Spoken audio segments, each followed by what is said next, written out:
اعوذ باللہ من الشیطان الرجیم، بسم اللہ الرحمن الرحیم۔ ناظرین، میں بندے ناچیز محمد شمی منصوری حاضر ہوں پھر ایک بار آپ کی خدمت میں۔ دوستو، میں ایک ویڈیو دیکھ رہا تھا انجینئر محمد علی مرزا صاحب کی، اور مرزا صاحب اس ویڈیو میں اعلیٰ حضرت امام احمد رضا فاضل بریلوی رحمہ اللہ پر کفر کا فتویٰ لگا رہے ہیں۔ آپ ذرا یہ ویڈیو دیکھ لیں، اس کے بعد پھر ہم اپنی بات کو آگے کرتے ہیں۔ احمد صاحب بریلوی صاحب کی جس عبارت کے اوپر ہم نے گرفت کی ہے مسئلہ 71B میں یا ریسرچ پیپر اندھادھند پیروی کا انجام، اس میں الفاظ ہیں کہ اللہ تعالیٰ نے حکم دیا شمالی ہوا کو چلنے کا کہ کافروں کے اوپر چلے غزوہ خندق کے موقع پر، تو اس نے آگے سے انکار کر دیا۔ ہمارے نزدیک یہ جو کلمہ ہے یہ کلمات کفر ہے، کیونکہ اللہ تعالیٰ کے حکم عدولی صرف جن اور انسان کر سکتے ہیں، باقی کوئی مخلوق نہیں کر سکتی، نہ فرشتہ، نہ کوئی سورج، چاند، ستارے جن کو اللہ نے حکم دیا ہو۔ تو یہ سر اس حوالے سے ہے، یہ شمالی ہوا کو چلنے کا حکم دیا اور انکار کیا، یہ انکار پاسبل نہیں ہے، یہ عبارت کفریہ ہے۔ قائل کی بات یہ کہ ہو سکتا ہے انہوں نے مرنے سے پہلے توبہ کر لی ہو، آپ بھی توبہ کر لیں، ٹھیک ہو۔ یہ دو چیزوں کو کمپیئر نہ کریں اپنے بابوں کو بچاتے بچاتے۔ میں پھر وہی بات کروں گا، لوگ تو اپنی اولاد کے برے کرتوتوں کی وجہ سے بیچارے کسی کو منہ دکھانے کے قابل نہیں رہتے، اور ہمارے یہ فرقوں کے جو علماء ہیں یہ اپنے بزرگوں کے کاموں کی وجہ سے کسی کو منہ دکھانے کے قابل نہیں رہے۔ دوستو، جس انداز سے اس نے بات کی ہے، بہت ہی گھٹیا انداز اس نے اختیار کیا ہے کہ کچھ لوگ اپنے بیٹوں کی کرتوتوں کی وجہ سے منہ دکھانے کے لائق نہیں ہوتے، اور یہ لوگ اپنے بزرگوں کی وجہ سے منہ دکھانے کے لائق نہیں ہیں، نعوذ باللہ من ذالک۔ یہ جو واقعہ اس نے بیان کیا ہے، جس پر اس نے کفر کا فتویٰ لگایا ہے، کیا یہ واقعہ اعلیٰ حضرت امام احمد رضا فاضل بریلوی رحمۃ اللہ علیہ نے خود اپنی طرف سے گھڑا ہے، یا یہ پچھلی کتابوں میں موجود ہے؟ اگر یہ کتابوں میں موجود ہے، کسی صحابی نے سنایا، پھر آگے کسی تابعین نے سنایا، پھر آگے محدثین نے اور مفسرین نے اس کو لکھا، تو اگر سارے ہی محدثین، مفسرین اور صحابی جنہوں نے یہ واقعہ بیان کیا اگر وہ کافر نہیں ہیں، تو پھر مولانا احمد رضا خان رحمۃ اللہ علیہ پر ہی کفر کا فتویٰ کیوں؟ اگر نعوذ باللہ یہ کفر اعلیٰ حضرت رحمۃ اللہ علیہ پر لگا رہا ہے، تو جنہوں نے اس واقعے کو بیان کیا تو وہ پھر کافر نہیں ہیں۔ دوسری بات یہ کہ اعلیٰ حضرت رحمۃ اللہ علیہ کی یہ اپنی کتاب نہیں ہے، یہ ملفوظات ہیں، اور آپ کو پتہ ہے کہ ملفوظات جب کسی سے کوئی انٹرویو لیتا ہے تو اس میں الفاظ کا ہیر پھیر بہت ہوتا ہے۔ اگر آپ نے کفر کا فتویٰ لگانا ہے تو پہلے آپ فتاوی رضویہ سے دکھائیں، یہ تو ان کے ملفوظات ہیں، بعد والوں نے لکھے ہیں، ان میں الفاظ کا ہیر پھیر ہوتا رہتا ہے۔ جو واقعہ ہے میں آپ کو 36 کتابوں سے دکھا سکتا ہوں، 36 کتابوں سے۔ اگر اعلیٰ حضرت رحمۃ اللہ علیہ پر یہ کفر کا فتویٰ لگتا ہے تو ان 36 کتابوں کے مصنفین پر بھی لگے گا، جن میں امام ترمذی بھی ہیں، جن میں اکرمہ تابعین بھی ہیں، جن میں صحابی رسول عبداللہ بن عباس رضی اللہ تعالیٰ عنہ بھی ہیں۔ اگر یہ کلمہ کفر ہے تو کیا صحابی بھی کافر ہوں گے؟ نعوذ باللہ من ذالک۔ جنہوں نے اس روایت کو نقل کیا، صحیح روایت میں آپ کو بتاؤں گا، اس کو کہتے ہیں کہ بندر کے ہاتھ میں بندوق۔ اس بندر کے ہاتھ میں یہ عبارت آ گئی، نہ اس نے تحقیق کی، نہ اس نے دیکھا ہے کہ اعلیٰ حضرت رحمۃ اللہ علیہ نے یہ کہاں سے لی ہے۔ اگر میں یہ فتویٰ لگا رہا ہوں تو یہ فتویٰ کہاں تک پہنچے گا، اور حقیقت حال کیا ہے وہ بھی اس نے نہیں دیکھا، تو یا تو یہ بندہ جاہل ہے یا پھر اس کے دل میں بغض ہے، اور میرے نزدیک تو دونوں چیزیں ہیں۔ جاہل تو ہے ہی ہے، اس نے تمام عبارات کو نہیں دیکھا، اور اس کے دل میں بغض بھی ہے۔ اب یہ جو واقعہ ہے 36 کتابوں کے اندر موجود ہے، اور اس سے زیادہ بھی ہیں، کم سے کم 36 کتابوں کے اندر موجود ہے، اور کسی نے مکمل واقعہ بیان کیا ہے اور کسی نے مختصر۔ اہل حدیث کے عالم ہیں ایک بہت بڑے علامہ شوکانی، اس نے بھی اس واقعے کو لکھا ہے۔ اگر وہ کافر نہیں ہوتے جناب، اس کا اس نے ذکر کیوں نہیں کیا؟ علامہ جلال الدین سیوطی رحمۃ اللہ علیہ نے بھی اس کو لکھا ہے، ابن کثیر نے بھی اس کو لکھا ہے، ابن جریر نے بھی اس کو لکھا ہے، علامہ زرقانی نے بھی اس کو لکھا ہے۔ اگر یہ کافر نہیں ہوتے تو پھر مولانا احمد رضا خان رحمۃ اللہ علیہ پر کفر کا فتویٰ کیوں؟ اگر اعلیٰ حضرت رحمۃ اللہ علیہ پر کفر کا فتویٰ یہ لگتا ہے تو پھر ان پر کیوں نہیں؟ آئیے وہ حوالے میں آپ کو دکھا دیتا ہوں۔ دوستو، یہ آپ دیکھ رہے ہیں، یہ مکتب شاملہ ہے، اور یہ واقعہ 36 کتابوں میں موجود ہے۔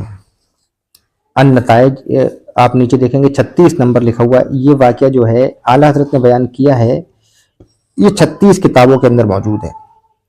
اگر یہ فتویٰ اس عبارت کے لحاظ سے اعلیٰ حضرت پر لگتا ہے تو پھر ان 36 مصنفین پر بھی لگے گا. سب سے پہلے تفسیر تبری. امام محمد بن جریر تبری رحمۃ اللہ علیہ نے اس واقعے کو لکھا ہے جلد نمبر 20 اور صفحہ نمبر 412 میں. نمبر 2 حوالہ تفسیر تبری جلد نمبر 19 صفحہ نمبر 25. نمبر 3 حوالہ تفسیر ابن ابی حاتم رحمۃ اللہ علیہ 17601 نمبر پر لکھتے ہیں کہ حضرت عبداللہ بن عباس رضی اللہ تعالیٰ عنہما بیان کرتے ہیں کہ جب احزاب کی رات آئی تو باد صبا باد شمال کی طرف گئی. اس نے کہا چلیں اللہ اس کے رسول کی مدد کرتے ہیں، تو اس نے انکار کیا تو اللہ تبارک و تعالیٰ نے اس پر غضب فرمایا اور اسے بانجھ بنا دیا. تفسیر ابن ابی حاتم جلد نمبر 9 اور صفحہ نمبر 3117. اگر یہ فتویٰ اعلیٰ حضرت پر لگتا ہے، ان کی عبارت پر لگتا ہے، تو پھر یہ امام ابن ابی حاتم پر بھی لگتا ہے جناب. حوالہ نمبر 4 تفسیر سالبی، انہوں نے بھی اس واقعے کو بیان کیا ہے. حوالہ نمبر 5 تفسیر بغوی، امام بغوی، ان کی بھی کتاب ہے جلد نمبر 3 صفحہ نمبر 611 پر لکھا ہے اس حوالے کو. آگے تفسیر بغوی میں اور بھی موجود ہے جلد نمبر 6 صفحہ نمبر 321 میں بھی اس واقعے کو بیان کیا ہے. حوالہ نمبر 7 تفسیر خازن، اس میں بھی یہ واقعہ موجود ہے. اور حوالہ نمبر ہے 8 تفسیر ابن کثیر، امام ابن کثیر نے بھی اس واقعے کو لکھا ہے. حوالہ نمبر 9 تفسیر ابن کثیر جلد نمبر 6 صفحہ نمبر 343. حوالہ نمبر 10 اللبا فی علوم الکتاب، انہوں نے بھی اس واقعے کو لکھا ہے. حوالہ نمبر ہے 11 امام جلال الدین سیوطی رحمۃ اللہ علیہ کی یہ کتاب ہے، اور یہ لکھتے ہیں کہ اس ہوا نے انکار کیا، اللہ نے اس پر غضب فرمایا اور اس سے بانجھ بنا دیا. امام جلال الدین سیوطی رحمۃ اللہ علیہ بھی اسی واقعے کو لکھتے ہیں. اگر امام جلال الدین سیوطی اس عبارت کی وجہ سے کافر نہیں ہیں تو اعلیٰ حضرت بھی کافر نہیں ہیں. آگے حوالہ نمبر 12 اس میں بھی یہ واقعہ موجود ہے. آگے فتح القدیر للشوکانی، اہل حدیث کا بہت بڑے امام ہیں شوکانی، انہوں نے بھی اس بات کو لکھا ہے. یہ ان کی کتاب ہے شوکانی صاحب کی فتح القدیر. محمد بن علی بن محمد بن عبداللہ شوکانی الیمنی، المتوفا 1250 ہجری. فتح القدیر یہ تفسیر ہے ان کی. انہوں نے بھی کہا کہ جب باد شمال نے انکار کیا تو اللہ نے اس پہ غضب کیا اور اللہ نے اس کو بانجھ بنا دیا. تو عبداللہ بن مسعود رضی اللہ تعالیٰ عنہ سے روایت ہے کہ باد صبا شمال کی طرف آئی، اس نے کہا چلیں اللہ اس کے رسول کی مدد کرتے ہیں، تو اس نے انکار کر دیا. اللہ تبارک و تعالیٰ نے غضب فرمایا اور اسے بانجھ بنا دیا. یہ دیکھیں جی. آگے حوالہ نمبر ہے 14، اس میں بھی یہ واقعہ موجود ہے. آگے حوالہ نمبر ہے 15 مستد بزار، امام بزار نے بھی اس واقعے کو لکھا ہے. ٹھیک ہے. حضرت عبداللہ بن عباس رضی اللہ تعالیٰ عنہما سے کہ صبا آئی شمال کے پاس اور کہا چلیں اللہ اس کے رسول کی مدد کرتے ہیں، تو اس نے انکار کیا. اور یہ صحیح حدیث ہے، اس کو آگے میں آپ کو دکھاؤں گا کہ امام حیثمی رحمۃ اللہ علیہ نے کہا کہ اس کے رجال ثقہ ہیں، صحیح ہیں. حوالہ نمبر 16 اس میں بھی یہ واقعہ موجود ہے. حوالہ نمبر 17 اس میں بھی یہ واقعہ موجود ہے. حوالہ نمبر 18 اس میں بھی یہ واقعہ موجود ہے. حوالہ نمبر 19 اس میں بھی یہ واقعہ موجود، کتاب آپ کے سامنے ہے. حوالہ نمبر 20 اس میں بھی یہ واقعہ موجود ہے. حوالہ نمبر 21 کشف الاسرار، امام حیثمی رحمۃ اللہ علیہ کی کتاب ہے، اس میں بھی یہ واقعہ موجود ہے.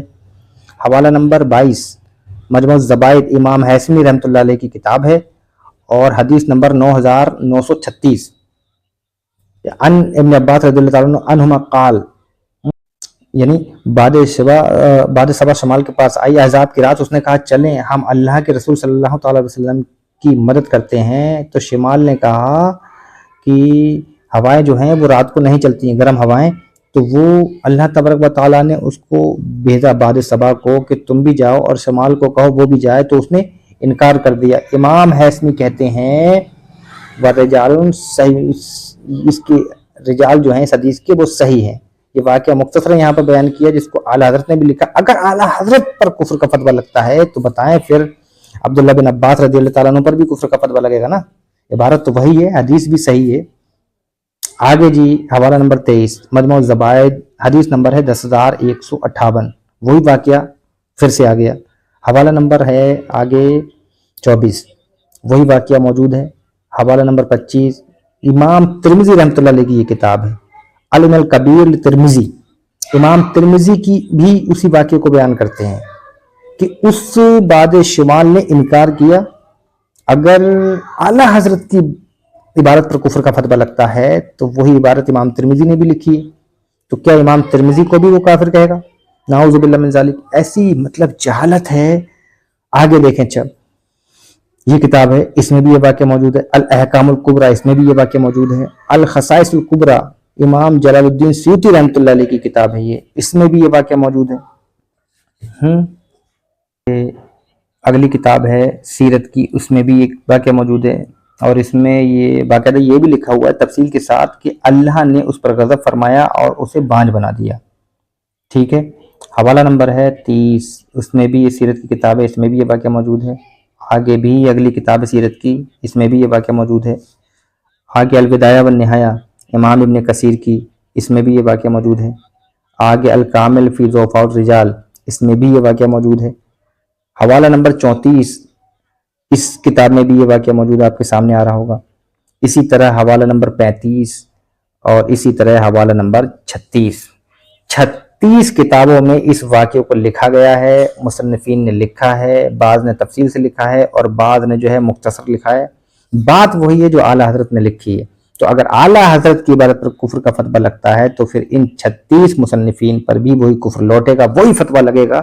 الامان بالحفیظ, یا تو مرزا جھیلمی ان 36 مصنفین کو, جن میں تابعین بھی ہیں, محدثین بھی ہیں, صحابہ بھی ہیں, سیرت نگار بھی ہیں, یہاں تک کہ عبداللہ ابن عباس رضی اللہ تعالیٰ عنہما بھی ہیں, اگر ان 36 پر اگر کفر کا فتویٰ جا رہا ہے تو کیونکہ اعلیٰ حضرت پر اگر بات وہی ہے جو اعلیٰ حضرت نے لکھی, تو اگر اعلیٰ حضرت کی عبارت پر کفر کا فتویٰ لگتا ہے تو پھر ان 36 مصنفین پر بھی وہی کفر لوٹے گا, وہی فتویٰ لگے گا. الامان والحفیظ, یا تو مرزا صاحب ان 36 مصنفین جس میں تابعین بھی ہیں, مفسرین بھی ہیں, محدثین بھی ہیں, سیرت نگار بھی ہیں, یہاں تک کہ حضرت عبداللہ بن عباس رضی اللہ تعالیٰ عنہما بھی ہیں, تو ان 36 پر اگر کفر کا فتویٰ لگا رہا ہے تو اس لحاظ سے کہ اعلیٰ حضرت نے لکھا تو ظاہر ان سب نے لکھا ہے. نعوذ باللہ من ذالک. مطلب کتنی جہالت ہے. اصل بات یہ ہے کہ اللہ تبارک و تعالیٰ نے باد صبا کو حکم دیا کہ تم جاؤ اور باد شمال کو ساتھ لے کے جاؤ اور کفار کو نیست و نابود کرو. تو ڈائریکٹلی باد شمال کو حکم نہیں ہوا, باد صبا نے اس سے جا کے کہا ہے تو اس نے انکار کر دیا. اور یہی اعلیٰ حضرت کی عبارت میں ہے کہ اللہ تبارک و تعالیٰ نے اپنے محبوب کی مدد فرمانا چاہی تو باد شمال کو حکم ہوا. اب ظاہر ہے کس کے ذریعے حکم ہوا؟ باد صبا کے والی حدیث کو آپ ملائیں تو اگر اعلیٰ حضرت پر یہ کفر کا فتویٰ لگا رہا ہے تو ان 36 مصنفین پر بھی نعوذ باللہ کفر کا فتویٰ آئے گا. آپ خود فیصلہ کر لیں. سرکار دو عالم صلی اللہ تعالی علیہ وسلم نے فرمایا, جس نے کسی مسلمان کو کافر کہا اگر سامنے والا کافر نہیں ہوا تو کفر اس کی طرف لوٹے گا. اب فیصلہ آپ خود کریں کہ یہ 36 مصنفین جو اپنی کتابوں میں اس واقعے کو لکھا ہے, جس میں صحابی بھی ہیں, تابعین بھی ہیں, تبع تابعین بھی ہیں, محدثین بھی ہیں, مفسرین بھی ہیں, سارے کافر ہوں گے یا پھر یہ کفر مرزا انجینئر صاحب کی طرف لوٹے گا؟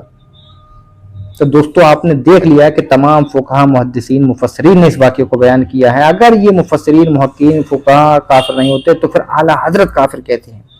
اور تمام کتب میں آپ نے دیکھ لیا ہے اور یہی واقعہ آپ کو مختلف الفاظ میں ملا. اگر اعلیٰ حضرت رحمۃ اللہ علیہ کافر ہیں نعوذ باللہ تو پھر تمام مصنفین یہاں تک کہ صحابی رسول بھی کافر ٹھہریں گے.